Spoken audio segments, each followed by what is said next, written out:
अच्छा, मैं कल बता रहा था वे लोग देवता जिनको हिंदू भी पूजे और मुसलमान भी पूजे क्या कहलाते हैं? पीर कहलाते हैं। तो 5 पीर है अपने ना। तो कहते भाई रामदेव जी ने अपने जीवन काल में चमत्कार दिखाने शुरू कर दिए। क्या दिखाने शुरू कर दिए? और लोक देवताओं के जो चमत्कार होते हैं उसको बोलते हैं पर्चा। क्या बोलते हैं? तो रामदेव जी ने क्या देने शुरू कर दिए? आज भी लोग यूं विश्वास करते हैं भाई कोई बीमार हुआ गांव में और उसकी बीमारी रामदेव जी ने ठीक कर दी, इसका मतलब रामदेव जी ने क्या दे दिया? अपना पर्चा। किसी को सांप खा गया, तेजाजी महाराज ने उसको ठीक कर दिया, इसका मतलब तेजाजी महाराज ने क्या दे दिया? पर्चा दे दिया। और दुनिया हंसती है बाद में कि हाँ हाँ ठीक बोले लोग हो, और कैसी कैसी बातों में विश्वास करते हो, चमत्कारों में विश्वास करते हो तुम लोग। ऐसा थोड़ी होता है कि आप देवता ठीक कर दे। अच्छा, मतलब चमत्कार नाम की कोई भी चीज ही नहीं। चलो हम भी मानते हैं। फिर ईसा मसीह कैसे पुनर्जीवित हो गए? मतलब ईसा मसीह पुनर्जीवित हो सकते हैं? पूरी दुनिया ईस्टर मनाए कि गुड फ्राइडे को मरे थे, ईस्टर को वापस आ गए, 40 दिन रहे फिर वापस गए, वो तुम पूरी दुनिया को मनवा दो और हम कहेंगे रामदेव जी ने पर्चा दिया था, तब अंधविश्वास है? ई ना चोल बे, हमारे वाला और बड़ा है। तुम्हारे वाले ने चमत्कार दिखाए तो हमारे वाले ने और ज्यादा दिखाए हैं। और आस्था और तर्क दोनों एक, क्या क्या चीजें दो एक साथ नहीं चलती? आस्था और तर्क। जहां आस्था है वहां आस्था होगी, जहां पे तर्क है वहां पे आस्था को तर्क से नहीं काट सकते और तर्क को आप आस्था से तोल। विश्वास बहुत बड़ी चीज है। तो भाई लोक देवताओं के चमत्कार होते हैं, वो चमत्कार क्या कहलाते हैं? तो कभी इस बार कोई आपसे यूं बहस करे, कई क्या कईयों में इंटेलेक्चुअल बनने की बहुत ज्यादा बातें होती है, तो कहना मूर्ख, हर ईस्टर की बधाई देते फिरते हैं, पूरी दुनिया ईस्टर की बधाई दे रही है, तो किस बात की बधाई है ईस्टर की? कि साहब ईसा मसीह पुनर्जीवित हो गए थे। मतलब वो तो जिंदा भी हो सकता है मरा हुआ, हमारे वाला बीमारी भी ठीक ना करे। और बताऊं, जितने भी नाम के आगे सेंट लगे हुए हैं, Saint Peter, Saint Anselm, Saint Edmund, पता है सेंट किसको माना जाता है? कौन सेंट माना जाता है? सेंट की उपाधि हर कोई नहीं लगा सकता, सेंट हर कोई नहीं लगा सकता, कुछ विशेष लोगों को उपाधि मिलती है। वे लोग जिन्होंने अपने जीवन में कम से कम 2 चमत्कार दिखाए हों। वेटिकन सिटी से सेंट की उपाधि मिलती है, और सेंट की उपाधि उन लोगों को दी जाएगी जिन्होंने अपने जीवन में कितने चमत्कार दिखाए। मदर टेरेसा को मिली, अपने भारत में किसी को मिली थी? किसको मिली थी? तो संत मदर टेरेसा हो, सेंट मदर टेरेसा हो, सेंट टेरेसा है। भाई क्यों, क्या चमत्कार दिखाए? तो कहा जाता है कि एक बार एक बच्ची थी और उस बच्ची को नींद नहीं आती थी, तो सारे दिन बस यूं आंखें खोल के बैठी रहती, पूरी रात आंखें खोल के बैठी रहती, 6 महीने हो गए उसको नींद आई नहीं रही। डॉक्टरों के पास ले गए, डॉक्टरों ने इलाज कर लिए, देख लिए, सोनोग्राफी वगैरह, दिमाग चेक करना वो सब कर लिया, और उसकी आंखें बंद नहीं, और कोई असर नहीं पड़े, वैसे ही रहे। वरना तो होता है भाई आप नींद नहीं लो, एक दिन नहीं लो, 2 दिन लो, तीसरे दिन चक्कर खा के गिर जाओ, या अपने आप आंखें बंद होने लग जाए। उस बच्चे को नहीं आ रही, फिर मदर टेरेसा के पास लेके गए, मदर टेरेसा ने उसके सिर पे हाथ फेरा, उसे नींद आ गई। एक चमत्कार। एक कोई बंदा था, उस बंदे के पेट में दर्द हो रहा था बहुत भयंकर, यूं जैसे कोई तीखी लहरें उड़ती है, वैसे बेचारे को उसके दर्द हो। डॉक्टरों के पास लेके गए, एंडोस्कोपी वगैरह जो जो करवानी थी डॉक्टरों ने वो करवा ली, जो भी इलाज करने थे वो इलाज कर लिए, लेकिन डॉक्टरों से उसका इलाज मदर टेरेसा के पास लेके, मदर टेरेसा ने उसके सिर पे हाथ फेरा और उसका पेट दर्द ठीक हो गया।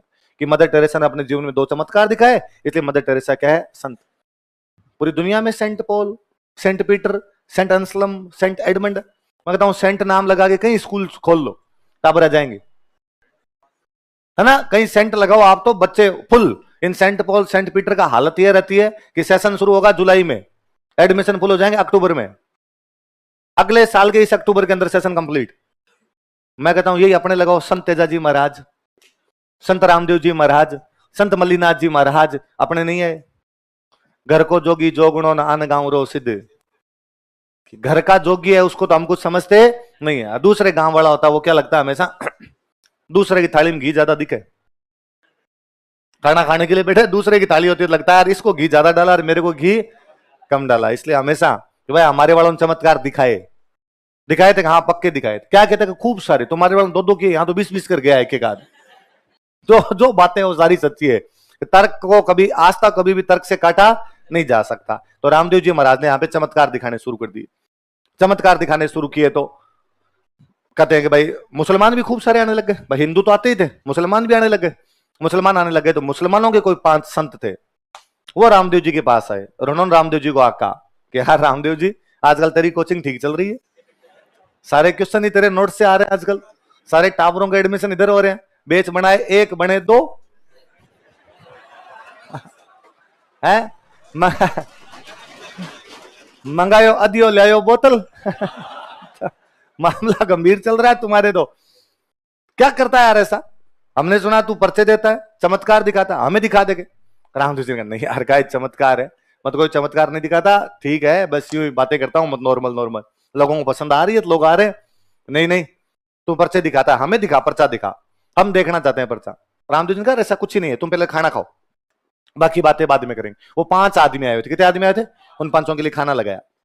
खाना लगाया तो खाना आते उन्होंने कहा कि भाई देख, हम खाना तो खा लेंगे, खाने के लिए मना नहीं करते, पर हमारी यार एक प्रतिज्ञा है, हम खाना हमेशा खुद के बर्तनों में खाते हैं, दूसरे किसी आदमी के बर्तनों में खाना नहीं। और हम आज हमारे बर्तन तो घर ही भूल के आ गए, हम तो लाए नहीं। तो रामदेव जी ने कहा फिर तो इतनी जल्दी कोरियर सर्विस भी नहीं है कोई कि फटाफट आपके बर्तन आ जाएंगे, तो अब तो इनमें ही खाना पड़ेगा। तो उन्होंने कहा तू इतना ही बड़ा संत बना घूमता है, इतना ही बड़ा देवता बनता है, तो इन बर्तनों को उन बर्तनों में बदल दे। तो रामदेव जी ने कहा तुम कुछ भी कर सकते हो, जयकांत सिगरे का ईगो हर्ट नहीं कर सकते।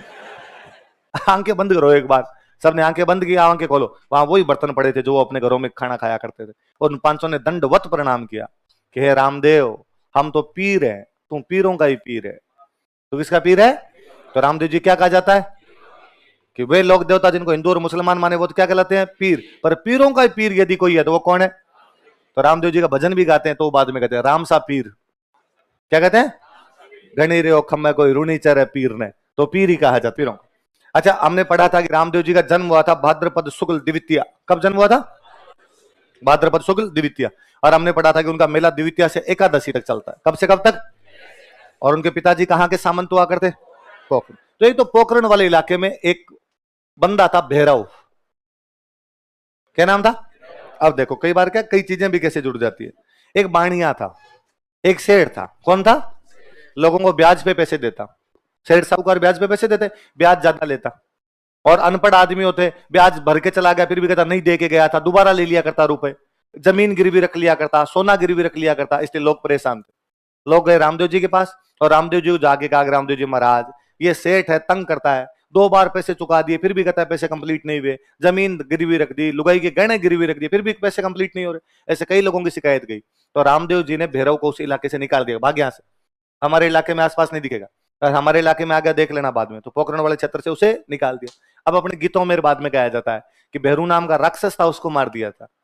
और अपने किताबों में लिखा हुआ है कि रामदेव जी ने भैरव नामक राक्षस का दमन किया। राक्षस नहीं है बापड़ा, है तो आपने जैसा है, पर राक्षसों जैसे काम है, राक्षसों जैसे भाई बुरे काम करने वाला आप नहीं कहते। अपने कोई आदमी हो तो अपने कह देते हैं उसको बन राक्षस है। रामदेव जी के एक धर्म बहन हुआ करते जिनका नाम था डालीबाई मेघवाल। इन्होंने रामदेव जी से एक दिन पहले समाधि ले ली थी। रामदेव जी से एक दिन पहले से। रामदेव जी के फॉस्टर सिस्टर थे, धर्म बहन थे। रामदेव जी समाधि कब लेते हैं? 11 को। और डालीबाई कब लेते हैं? 10। तो मुझे अब भी याद है कि छोटे थे तब घरों में 10वीं और 11 दोनों की धोख लगाते कि भाई बाकी भाई बालाजी की धोख लगानी है कि पूनम को लगा ली, मंगलवार को धोख लगा ली, गोगे की धोख लगानी है कि नवमी की धोख लगा ली। ये धोख दोनों दिन लगते। 2 दिन खीर बनाते घर में, 10वीं को भी बनाते, 11 को भी बनाते। और घरों में नॉर्मली पूछते भाई 2 दिन क्यों? कि रामदेव जी का 2 है। 10वीं भी मनाते हैं, क्या मनाते हैं? 11। रामदेव जी वाला मेला भी 2 दिन चलता, 10वीं को भी लगता। गांव में जो छोटे मेले होते, वैसे तो बड़ा मेला लगता है, ये छोटे मेले होते, 10वीं को भी लगता है, 11 को भी लगता। फिर धीरे धीरे बड़े होते तब अपने समझ में आती है बात, क्या 10वीं वाली धोख डालीबाई की है। 10वीं वाली जो धोख लगाते हैं वो किसकी लगाते हैं? डालीबाई की। और आज आप रामदेव राम जाएंगे तो रामदेव राम 2 समाधियां हैं। रामदेव राम में समाधियों की पूजा होती है। एक समाधि किसकी है? डालीबाई की। एक समाधि किसकी है? डालीबाई कौन थे? रामदेव जी की धर्मबन। इसलिए रामदेव जी के सारे पुजारी मेघवाल है। कलम पढ़ रहे थे? मेघवाल जाति के उनके जो भक्त है उनको क्या कहा जाता है? रिखिया कहा जाता है। आई बात समझ? अच्छा, जो भी ये समाधि लेने वाले जितने भी लोग होते हैं इनके हमेशा पैरों की पूजा होती है। किसकी पूजा होती है? सती माता जो हुआ करते ना, सती माता की पूजा होती। जब सतियां हुआ करती तब वो हाथों में मेहंदी लगाती और मेहंदी लगा के बाद में हाथों के छापे लगाती। तो आप ज्यादातर सती माता के मंदिर होंगे उनके अंदर वो हाथों के छापे बने होंगे और उनकी पूजा होगी। समाधि लेने वाले जो लोग होंगे वो समाधि का मतलब तो समझते हो? खड्डा खोदा, उसमें बैठ के ऊपर मिट्टी डाल दो। तो वो बैठने से पहले जहां पर खड़े होते वहां पर उनके पैरों के निशान बनते, तो पैरों के निशानों की पूजा होती। तो रामदेव जी के मंदिर में रामदेव जी के पैर पूजे जाते हैं। अपने गांव में लोकल भाषा में बोलते हैं पगले। क्या बोलते? जितने लोग देवता हुए इनमें कोई पढ़े लिखे हैं सबसे अधिक, तो वो कौन थे? राम। तो रामदेव जी ने बुक लिखी थी 24 बाणियां। रामदेव जी ने एक पंथ चलाया था। रामदेव जी को मानने वाले जो लोग थे उनका एक अलग से पंथ बन गया। उस पंथ का नाम है कामड़िया। रामदेव जी महाराज का सबसे विशेष योगदान ये हमारे समाज में कि छुआछूत दूर करने के प्रयास किए। कि उनकी धर्म बहन देख लो कौन है, डाली भाई में। पीरों के पीर है, इसका मतलब हिंदू भी जाते हैं, और कौन जाते हैं, मुस्लिम। तो समाज में भेदभाव कम करने का और समाज में हिंदू मुस्लिम एकता बढ़ाने का प्रयास यदि किसी लोक देवता ने किया, तो वो लोक देवता कौन है? और ऐसा मानते हैं कि उसके पानी से क्या ठीक हो जाते हैं? उसके पानी से छोड़ो, वैसे भी नॉर्मल किसी की चमड़ी पे कुछ भी हो जाए, दाद खाद खुजली टाइप कैसे होते हैं, रामदेव जी का प्रसाद चढ़ाओ ठीक होते हैं। तो भयंकर चमत्कार है डोकरे का आज भी। कि मतलब गांव में मैंने इन चीजों की दवाई लेते ही नहीं देखा। अब भले वो विश्वास से ठीक होते हो सकता है कि अपने आप ही 15-20 दिन में ठीक हो ही जाते हैं, और अपने साथ मान ले कि भाई रामदेव जी ने क्या, पर होते हैं नॉर्मल। यदि कोई खाद खुजली वगैरह हो गई, गांव वाले ₹1.25 का प्रसाद चढ़ाया कि रामदेव बाबा ये तेरे ₹1.25 का प्रसाद चढ़ाया, और यदि बीमारी हमारे जड़ से खत्म हो गई तेरे धोख लगा देंगे, और वहां जाके धोख वगैरह लगा के आ जाते हैं। खूब सारे लोगों के चर्म रोग ठीक होते हैं। तो चर्म रोग विशेषज्ञ कौन है? अगले लोग। चमत्कार को नमस्कार है। मैंने ऐसे खूब सारे केस देखे हैं कि एक आदमी को सांप खा गया, हॉस्पिटल लेके गए, बंदे की डेथ हो गई। दूसरा केस, एक बंदे को सांप खा गया, गोगा जी के मंदिर लेके गए, बंदा जीवित है। ऐसे खूब सारे केस। हमें दिलीप सर पढ़ाते थे, दिलीप सर कहते कि भारत में 99.99% सांप में जहर ही नहीं होता, तो इसलिए भारत में सांप के खाने से आदमी मर ही नहीं सकता। भारत में जहरीले सांप होते ही नहीं। तो सर फिर भी सांप खाने से आदमी मरता है, गांव में देखा हुआ है कि यार सांप खाने से मर गया, क्या होता है? तो सर कहते हैं हार्ट अटैक। कि जब सांप खाता है बंदे को, सांप खाते ही बंदे को डर लगता है, अरे सांप खा गया, ऊपर का ऊपर और नीचे का। हॉस्पिटल भी लेके जाते हैं तो उसकी धड़कनें तेज रहती है कि सांप खा गया, अब नहीं जिंदा रहूंगा, सांप खा गया अब मरूंगा मैं, और उस हार्ट अटैक के अंदर मर जाता है। और यही बंदे को यदि गोगा जी के लेके जाते हैं, गोगा जी में उसका विश्वास है और उसे लगता है कि नहीं गोगा जी बचा लेंगे, उसकी हार्ट बीट थोड़ी स्टेबल हो जाती है, बंदा बच जाता है। वहां लेके जाते हैं तो बंदा मर जाता है। तो सर कहते हैं भाई सांपों में जहर वहर नहीं होता, पर हम उनको जोड़ लेते हैं बाद में, और हम कहते हैं भाई किसने बचा लिया? गोगा जी। ऐसा सर कहते थे। कौन कहते थे? मैं मानता हूं गोगा जी बचाते हैं, क्योंकि मेरा गांव गोगा जी के गांव के बहुत नजदीक है, ददरेवा के बहुत पास में पड़ता है। मैं आज बोल के जाऊंगी गोगा जी कुछ ही नहीं कर सकते, शाम को डोकरा माचे के नीचे तैयार मिले तुझे। कल अपना अखबार में सांप के काटने से युवक छटपटाता हुआ, तो सासलाम गोगो जी महाराज एकदम बचाते हैं भाई रे, सांप से बचाने वाले देवता को ये तो कौन है? गोगा जी महाराज। इसलिए राजस्थान में सबसे अधिक मंदिर यदि किसी देवता के, जट जट खेजड़ी बटे बटे गोगो। क्या बोलोगे? जट जट खेजड़ी बटे बटे गोगो। जहां जहां खेजड़ी है वहां वहां कौन होंगे? भाई सिंपल सी बात थी, सांप ज्यादा थे, रेगिस्तान था, रेगिस्तान थे, सांप बिच्छू ज्यादा थे, सांप बिच्छू ज्यादा थे, तो गोगा जी के मंदिर भी क्या होंगे? ज्यादा। कहां बनाए? तो वाह, खेजड़ी का थान लिया, और वो खेजड़ी का पेड़ देखा, और खेजड़ी के पेड़ के नीचे क्या बना लिए? और बताऊं, देखो आप किताबों में कई जगह पढ़ते हो, आता है कि गोगा जी के मंदिरों को थान कहते हैं। हाँ, तो ये मूर्खता है, ऐसा कुछ ही नहीं होता है, ये स्थान है। ये क्या है गोगा जी का? ये अपने से सह बोले नहीं गए आधे, इसलिए अपने क्या बोलना शुरू कर दिया? थान बोलना शुरू कर दिया। बाकी ऐसा कुछ ही नहीं होता कि गोगा जी के मंदिर को थान कहते हैं। सारे मंदिरों को क्या कहते हैं? हमारे तो घर में जो मंदिर उसमें सारे देवता एक साथ रखे हैं, और उसको हम थान ही कहते हैं। कोई यूं चीज होती है कि भाई अगरबत्ती करने के लिए थान में अगरबत्ती कर, कोई चीज लाने माचिस लाने और कहीं नहीं मिली, थान में तो है। तो वो थान, थान स्थान का मतलब स्थान, थान का मतलब क्या है? आप जो रहते हो वो भी थान है, वो आपका थान है भाई, आपका निवास स्थान है। इतनी तो बात है। कल बिस्मिल्लाह का तो मतलब होता है श्री गणेश। क्या मतलब होता है? जैसे किसी भी काम को शुरुआत करते हैं श्री गणेश करना। यदि आप फारसी बोलते हैं, अरबी बोलते हैं, आप कहते बिस्मिल्लाह करो। क्या करो? अभी भंडारे में जाओ और खाना खाने लगो तो आप कह सकते हो कि सर क्या कर रहे हैं? नया बैच शुरू हो तो अपने कह सकते हैं आज क्या नए बैच का बिस्मिल्लाह। तो बिस्मिल्लाह का मतलब तो क्या होता है? ये तो नॉर्मल सी बात समझ में आ गई। क्या श्री गणेश तो अपने कई जगह लिखते हैं, अपने रजिस्टर में लिख लेते हैं गणेशाय नमः श्री गणेश, तो बिस्मिल्लाह लिख लिया होगा। पर एक पहली बात हो रही है, किस शैली में बना हुआ है? मकबरा। किस तरह बना हुआ है? मकबरा, जैसे मकबरा बनता है। अब मकबरे तो मुसलमानों के होते थे। ये तो सिंपल सा लॉजिक ही है कि 5 पीर वे लोग देवता है जिनको हिंदू भी मानते हैं और मुस्लिम। तो स्वाभाविक सी बात है कि यार मुसलमानों ने, ये हो सकता है यहाँ पे चंदा वंदा दिया, किसी मुसलमान राजा ने यहाँ पर बनवाया, इसलिए शुरुआत में इसका जो निर्माण हुआ किस प्रकार का हो गया। पर मैं गोगा जी में एक बात और बताऊं, सवाल पूछा हुआ याद रखना। गोगा जी ददरेवा के राजा थे। कहां के राजा थे? चौहान राजपूत है, गोगा जी चौहान नाम है, ददरेवा के राजा है। गोगा जी की ठीक 14वीं पीढ़ी के अंदर जाके यहां ददरेवा के अंदर एक राजा बनते हैं करम सिंह चौहान। क्या नाम है? और करम सिंह चौहान बाद में इस्लाम स्वीकार कर लेते हैं और इस्लाम स्वीकार करके अपना नाम रख लेते हैं कायम खान। क्या नाम रख लेते हैं? और कायम खान के वंशज है कायम खानी। कौन से मुसलमान है?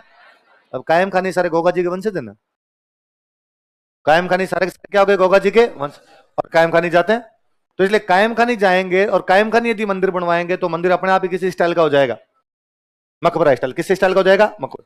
तो एक बार आरपीसी का एक मूर्खता भरा सवाल है कि ऐसे कौन से लोक देवता है जिनको हिंदू और मुसलमान दोनों मानते हैं? उसने 500 के नाम लिखे, गोगा जी का उत्तर माना हुआ है।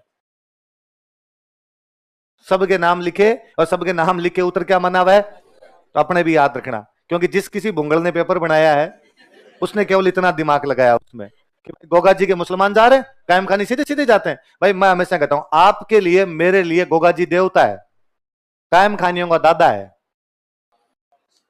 कायम खानियों के लिए गोगा जी देवता थोड़ी है, उनके पितरजी महाराज है।